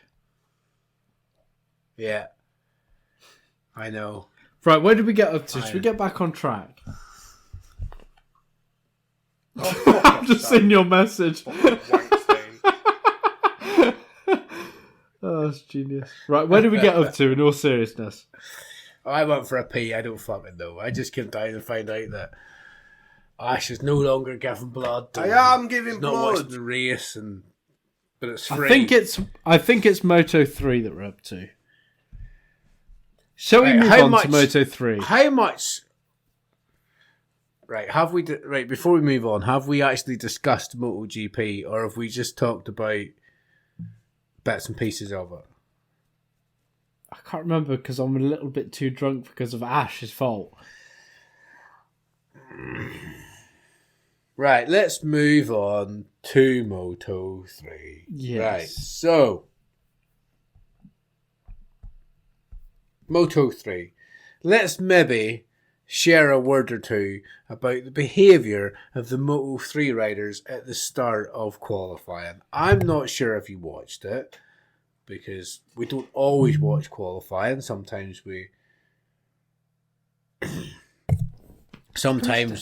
just watch the racing, but the qualifying, there was so many of the riders who were just hanging about, trying to wait for a tow, and half of them weren't even on the track most of the times. Like, it was just like, I know Marc Marquez likes to hang around and wait for Bagnaia to go out, and then he follows Bagnaia around, and that's becoming The a thing. thing is, throughout right, the whole. I just want to interrupt here because I think everybody says this is dirty, this isn't proper, like in the spirit of the sport and that. I think that is a good tactic. I don't see anything wrong with that. It is a tactic. No, I wasn't going to say anything bad about it. What I was going to say was, I know Marc Marquez hangs around, he waits for Bagnaia to go out. That's what he does. And he's not just done it once, he's done it all year. And he does several riders as well. Yeah, but he waits for Bagnaia. Usually he waits for Bagnaia to go out. He goes follow Bagnaia. And Bagnaia's attitude is, he maybe looks around and he goes, oh, Marquez again. But his attitude is, well, I'm just going to go round. I'll just ride round. But these Moto3 riders here are all waiting for each other. And it's like, it doesn't work if you all stop. Like everybody, it doesn't work. Do you remember, was it Mugello a couple of years ago? It was in the race. It was like 3 or 4 laps to go. And they all sat up at the last corner because they realised if they went over the line first, they were going to finish 7th or something like that. And they knew that whoever was in 2nd or 3rd coming into the last corner would end up first. They'd win. So, yes. No. So nobody wanted to lead going into the last corner, like the sort of 3rd or 4th lap to go. Yeah, it was ridiculous. Yes, I agree. And if anybody thinks that Chippy's animated, it's because he's drunk. That's he's drunk. Chippy. 100%, and it's purely Ash's fault because he's I wouldn't already have been doing told this at me this that stage. he misses me and he loves me already. Yeah, well. Right, I've rebooked my blood appointment to 2 o'clock on the 26th. There you go. 2 o'clock? Yeah. Well, we can do that as well. There you go then. Are you going to be back in time? I will 2 be back in o'clock? time. Yeah. You're not going to spend much time there on Sunday then? Oh, shut up! Shut up! Was it 2 o'clock? No, but what time are you working? God. What time are you working? Right, you're drunk, he's drunk, I'm the only one not pissed, and I just fucking... Yeah, but it's your fault that we're drunk. I'm not that drunk. You are, you're Not fucked. that drunk. I'm pretty drunk. No, I'm not. Oh, I'm fucked. I'm hardly that drunk. I'm as sober as I usually am before I go to bed. My point is, you're going to finish work on Friday at 2 o'clock. You're going to spend 2.5 hours driving there. Get there at 5. It'll be dark. Can't do anything. You're going to wake up on Saturday, have Saturday, and then drive home on Sunday. I was going to go kayaking. Yeah, on Saturday. and it'll be worth it. Now can we get back to the bikes so we can all go to fucking bed? It's your fault that we're still up. Oh, you want to go to bed, Ash? You want to go to bed? You fed up? You fed up recording? Yes. Oh, here, see this? It's the tiniest violin telling you to fuck off because the only reason we're doing this is because you forgot to hit record or something. I did hit record. Right, anyway, let's talk about Moto 3 then. Get on with it. So we talked about all the Moto 3 riders being little cunts. Yes. Right, let's talk about Moto 3. Yeah, we haven't actually gotten to Moto 3 yet, have we? Come on, let's get it done. Chippy said the C word, drink. No, he didn't. Yes, Did he? Yeah. Arse. Yeah, so where were we up to on Moto 3? Well, so I just mentioned the word about the second all the paragraph. Right, okay. Second paragraph. So, the shenanigans... We obviously know the shenanigans between Messier and Sasaki. Sasaki, yes. Right, shut. You two are fucking shit. Right, I'll do it. Right, so... Right, so obviously we know... About the shenanigans. No, shut up. Right, so obviously we know that Messier pulled a few moves on Sasaki during the race that a lot of people are not very happy with. He pulled one move in particular where he just let the brake off, he went out really wide, he took Sasaki with him, and there's a lot of people here all like, oh, well, you shouldn't have done that. Yeah. Oh, that's horrible. And then on top of that, people are also not very happy with the fact that Adrian Fernandez pretty much done the same whenever Sasaki went back the field a bit and Adrian Fernandez was doing it. Yeah, like I just think that it was unnecessary. The thing is, I think Messier would have won the championship regardless. If he'd have... If Augusto Fernandez... Sorry, not Augusto Fernandez. Wasn't it? Adrian Fernandez. If he hadn't got involved, he'd have still won the championship. Yeah. It didn't need to end the way it did. It was a little bit dirty, I think, from Fernandez. No, but you've already said, well, Chippy said, and Ash, you just agreed. If Adrian Fernandez hadn't got involved, Messier would have still won the championship. So why the fuck did it matter what Fernandez did or not? Like, I've mentioned this previously, and I'll mention it again. If it had been the first or second race or third race of the season or whatever, and Adrian Fernandez had made that move on anybody, regardless of who it was, it just so happened to be Sasaki.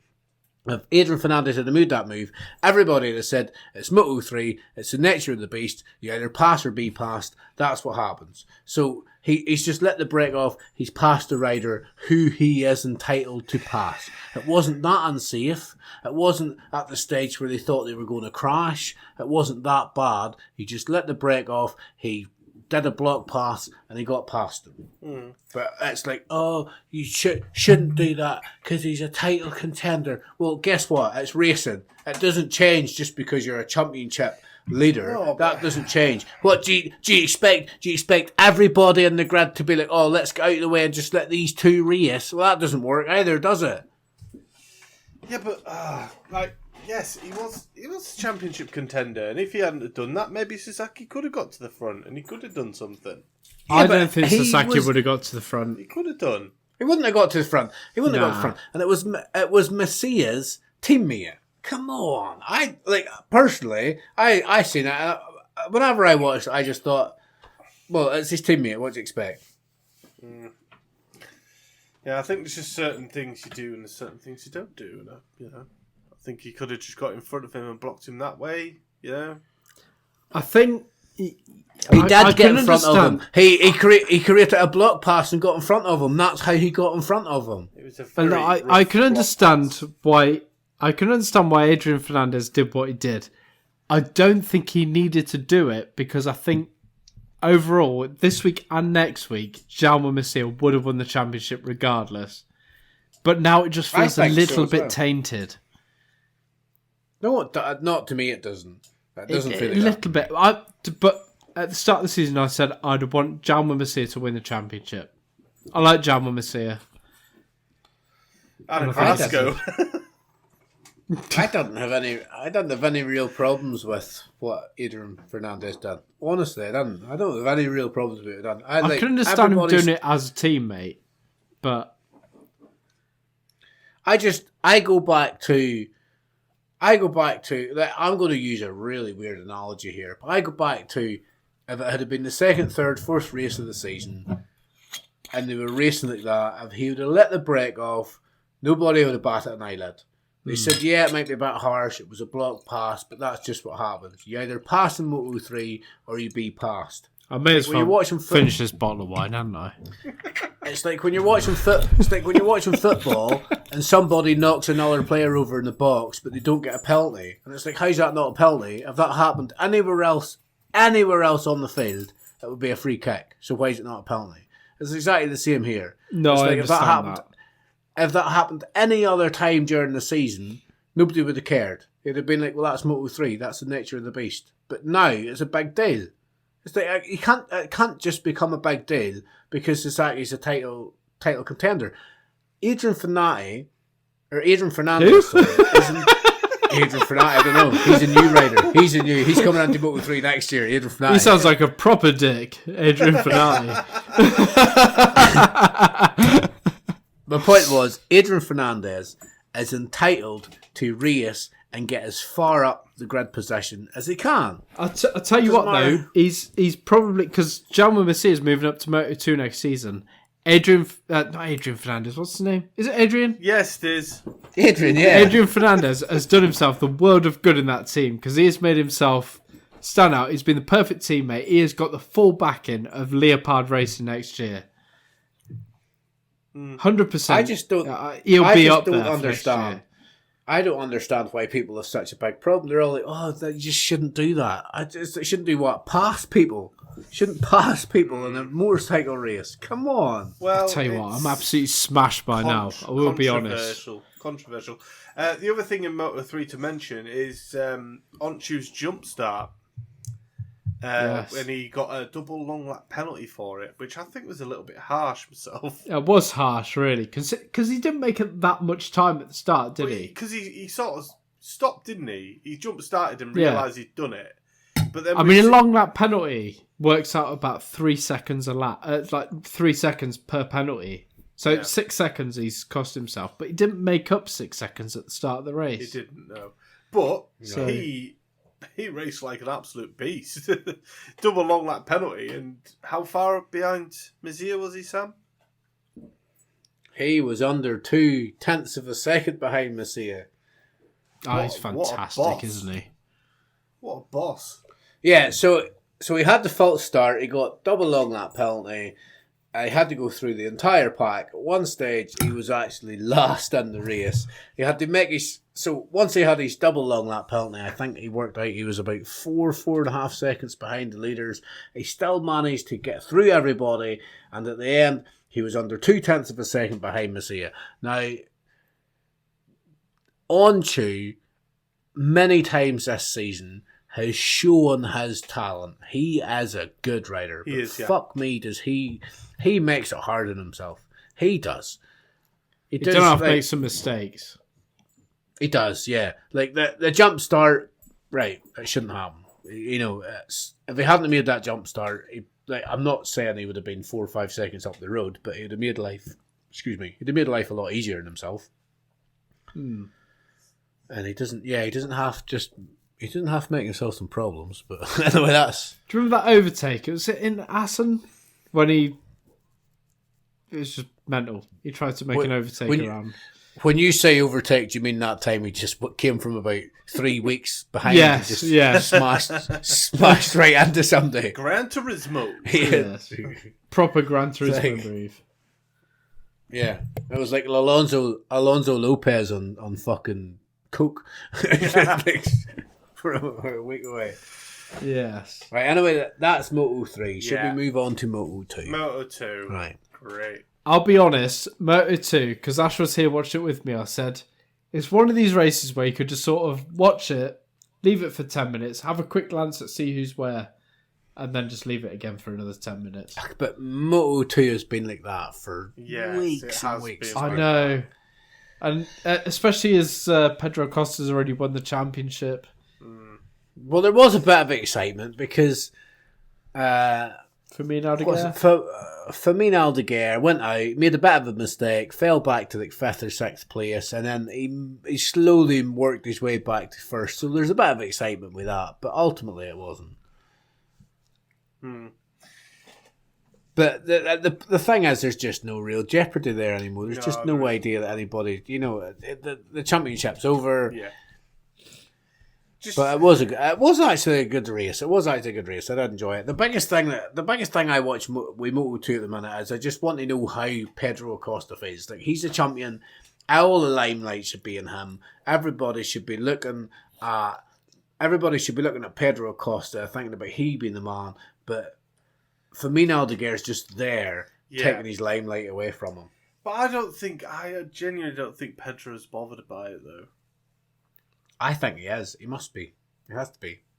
But he's a racer. He wants to win. Yeah, he wants to be the best. To win, but he's already won, and he's already won the championship. He's going to MotoGP, and he's going on the Gas KTM.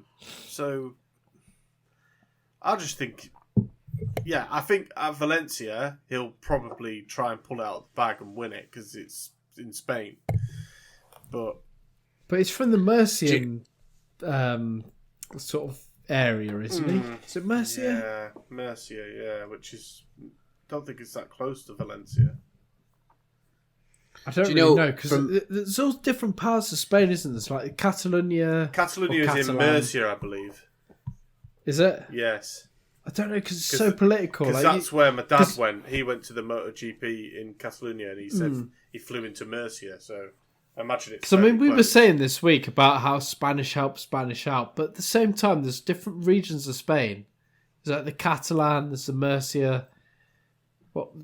There's like 3 or 4 different parts of Spain, which... Northeast, southwest. Yeah, it's all different parts sort of stick together. Drunk Chippy's so funny. Shut up. I'm only drunk because of you being a dumbass. And you just sent me a message saying, should we go out on the piss? We should at some point. That's a great idea. You only say that when you're drunk. Yeah, I know. Any other time, like, no. I'm only drunk because you were a dumbass and stopped you recording 20 minutes through the last previous episode. Yes, which you keep reminding me of. Let's get on with it, motherfucker. Aaron Canet, he started off the race really, really well. And I thought he was maybe going to get his first win. But as usual, he moved back. He finished 3rd, so at least he got a podium. But I'll tell you what, I was worried because I normally back him to win the race. You do, yeah. And I thought he's going to win the race. Sasaki. Yes, he's going to win the race the week I haven't backed him. Yeah.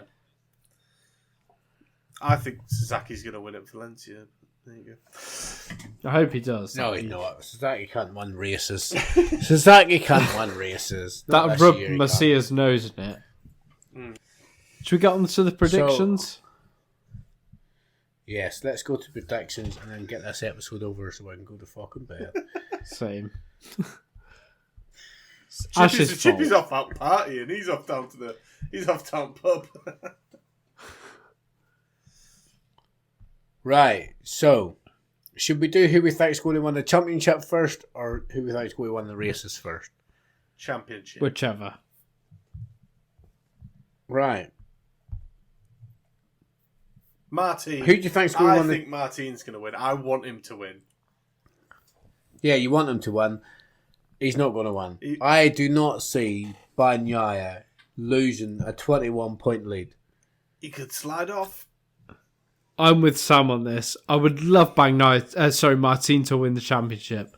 I do not see Bagnaia throwing this away. I can see. It's Bagnaia written all over. I honestly think there was two things upset me this week. The first one was DG Antonio winning a race at the same time as potentially not having a ride next year. That was massively upsetting, and you could see all the other riders felt for him whenever he won the race, and they come up to say their congratulations, and almost like they're, were really sorry at the same time. And the second thing was the fact that I honestly believe we watched the title be decided this week, and it was because of a shit tyre. Wasn't because of racing. What an Wasn't because anticlimax one that rider beat is.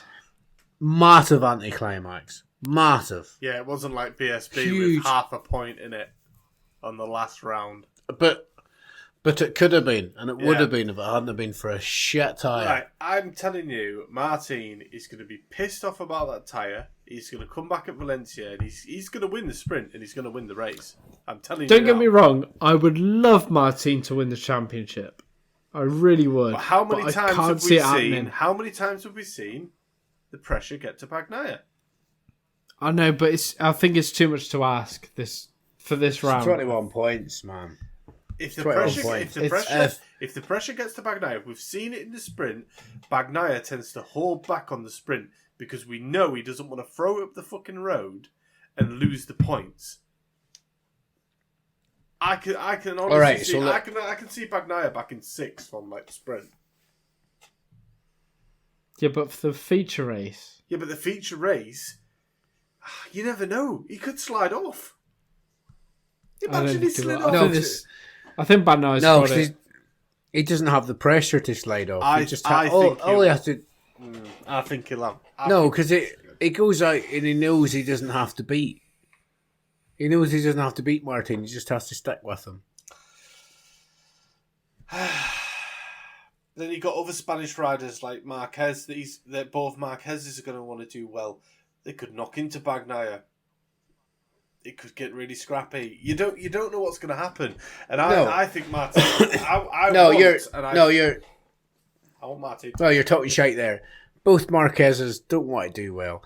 Marc Marquez is not pushing. Marc Marquez on a Honda that doesn't work is not going out in Valencia to try and push and get a good result, because the last thing he wants to do is crash and injure himself, even if it's just a small injury like a broken finger. He doesn't want to injure himself in any way the day before he jumps on a Ducati and becomes a Ducati rider. So Marc Marquez is not going to be pushing. Marc Marquez is going to be taking it easy to make sure he goes to Ducati fully fit. I don't think that at all. I think he's going to try and win it as Marc Marquez. I think he's going to try and pull it out of the bag. It's his It's his last race on a Honda. It's his last race on a Honda, and I think Marquez is just going to give it his all. I do. What have I missed here? Because I just went for a slash, and suddenly I've missed Marc Marquez coming back to win the race. So we're talking about Ash. Right, Ash is under the impression that the Marquez brothers and their attempt to try and win the race so much might knock off Bagnaia. And I've basically told him that Marc Marquez is going out next week, regardless if it's his last race in Honda, regardless if it's at Valencia. Marc Marquez is going out next week, and his intention is don't crash, because he does not want to injure himself the day before he jumps in the Ducati. Will finish about 7th. But you know, Marc Marquez is not going to push next week. He's going to push. He's not going to push for a win. He's not going to push. He's not going to push. He's not going to. He's not going to. He's not going to. He's not going to jeopardise jumping onto the Ducati with an injury. But I just think it's his last race with Honda. He's in Valencia. I genuinely think he's going to push quite hard. I do. Imagine how much what that would mean to him on the Honda if he won. It mean fuck all to him. He doesn't give a fuck. It mean nothing to him. Well, that's just my opinion anyway. I think Martin has a good chance at winning both of the races, and I think the pressure could get to Bagnaia. I'm probably wrong, but it makes it more interesting, this. Imagine we all pick fucking Bagnaia. Well... Right, Ash, who's going to win this? Who is going to win the sprint? Well, I have Martin, but Chippy maybe change it, so I'm just going to put Digi. Well, no, you didn't have Martin, because you didn't get... Chippy, wake the fuck up, you lazy cunt. Sorry, mate, I fell asleep. Right, Ash, you didn't have... What was the question? Anyway. who's going to Just win the ask sprint. Ash And I who just he said, had. I'm going to pick Digi. Digi going to win. Why not? No, do you know what? In fact, do you know what? I'm going to change that.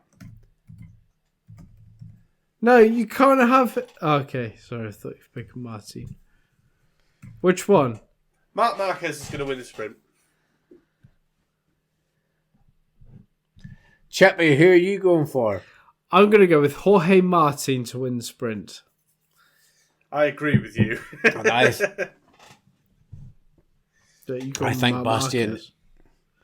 I think Bastianini's going to win the sprint. I think it's going to be the beast. I love Bastianini.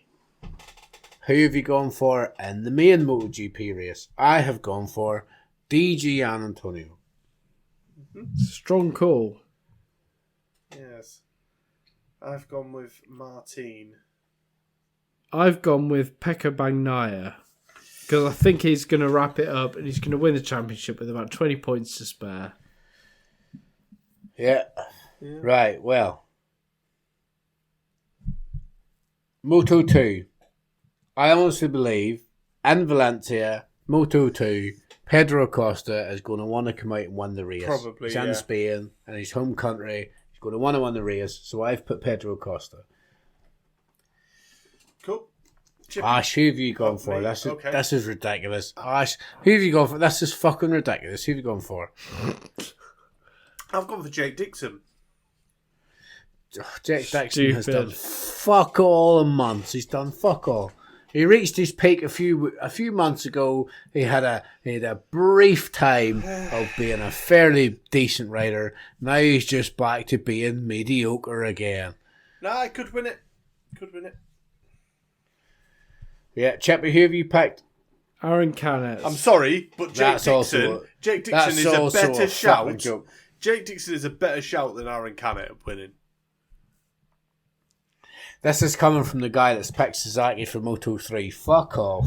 I've been picking Sasaki all fucking year. He's got to win one of them. It's not going to happen. It is. It's in Spain. David Alonso, although he's Colombian, but he has been brought up by the Spanish Championship. Yeah. He probably will, but I've got to stick with Sasaki because I have pretty much all year. He's got to win one. I'll announce Chippy's prediction. Chippy's gone for Onchu. The reason I'm pronouncing his prediction is because I think Chippy's going to be sick. He's just ran away really quick. He did. He just ran away really quickly. I really hope he's throwing up. It'd be so funny. Oh, that would make my night, that. Yeah, Onchu. And you've gone with Alonso. So, yeah, Alonso is a really good shout, to be fair. In fact, Holgado would probably do quite well. But, yeah. Anyway. So that's our predictions, isn't it? That's our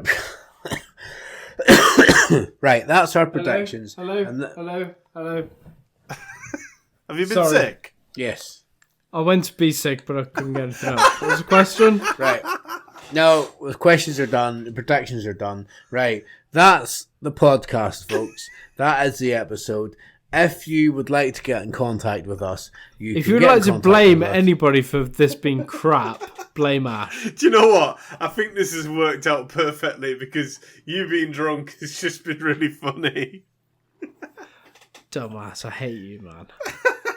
So, can I have a moment just to get through this? If you would like to get in contact with us, our email is podcast@bigbadbs.co.uk. You can follow us on YouTube, or you can watch us on YouTube at The Big Bad Bike Show, Twitter @The Big Bad BS, Instagram @The Big Bad Bike Show, and Facebook is The Big Bad Bike Show or The Big Bad BS. I'm on Twitter at The Big Bad Biker. Chippy's on Twitter @MotoChippy, and Ash is on Instagram with the Up North Biker. Now, we might just take another couple of minutes just to see if Chippy's okay. Chippy, are you alright? You are pissed. I'm just about awake, thank you. And apparently it's Ash's fault. Well, it is Ash's fault. It is Ash's fault. I do apologise for my technical issue, but I think it's made this brilliant. At this point in time,